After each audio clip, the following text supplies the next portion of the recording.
അപ്പൊ ഈ കാണുന്ന ഡയറി മിൽക്ക് ഒക്കെ വെച്ചിട്ട് ഒരു സൂത്രം ചെയ്താണ് തലയ്ക്ക് നമ്മൾ ഉണ്ടാക്കാൻ പോകുന്നത് Valentine's Day special Dairy Milk cake ആണ്. അപ്പൊ ഇതിലേക്ക് നമ്മുടെ ഡയറി മിൽക്കുകൾ ഓരോന്നായിട്ട് നമ്മൾ പൊട്ടിച്ചിട്ട് കൊടുക്കാൻ പോവാണ്. വലിച്ച് എടുത്ത് അപ്പൊ നമ്മുടെ ചോക്ലേറ്റ് ഉരുക്കാൻ പോവാണ്.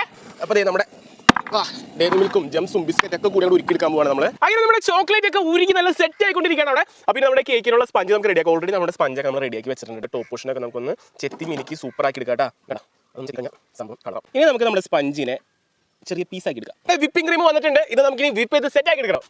നമ്മുടെ ക്രീം നേരെ നമുക്ക് കുറച്ച് ഫുഡ് കളർ ആഡ് ചെയ്തെടുത്താലോ.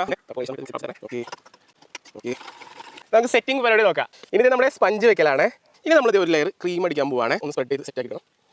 ഇനി നമ്മൾ ഉരുക്കി വെച്ച നമ്മുടെ ചോക്ലേറ്റ് അത് നമ്മൾ നേരെ നമ്മുടെ കേക്കിലേക്ക് ഒഴിച്ചു കൊടുക്കാൻ പോവാണ്. ഇങ്ങനെ ഒരുമിച്ച് ഒഴിക്കാൻ നമുക്ക് ഇനി കുറച്ച് ജംസ് മിഠായിട്ട് കൊടുക്കാം. ഇടയ്ക്ക് കടിക്കാൻ കിട്ടാൻ നമ്മുടെ മിഠായി ഉണ്ടാകും ഓൾറെഡി. അപ്പം ഇനി നമ്മുടെ അടുത്ത ലെയർ വെച്ച് കൊടുക്കുകയാണ്. ഇവിടെ സ്പഞ്ച് ചെറുതായിട്ടൊന്ന് കീറി കുഴപ്പമില്ല, നമുക്ക് സെറ്റ് ചെയ്യാം. അങ്ങനെ നമ്മുടെ സെക്കൻഡ് ലെയർ ഫുൾ സ്പഞ്ച് വെച്ച് സെറ്റാക്കി എടുക്കണം. അപ്പം ഇനി നമ്മുടെ അടുത്ത ലെയർ ക്രീം ഇടാറായ ക്രീമിനൽ പരത്തപ്പെടണം നമുക്ക് മൊത്തത്തിൽ.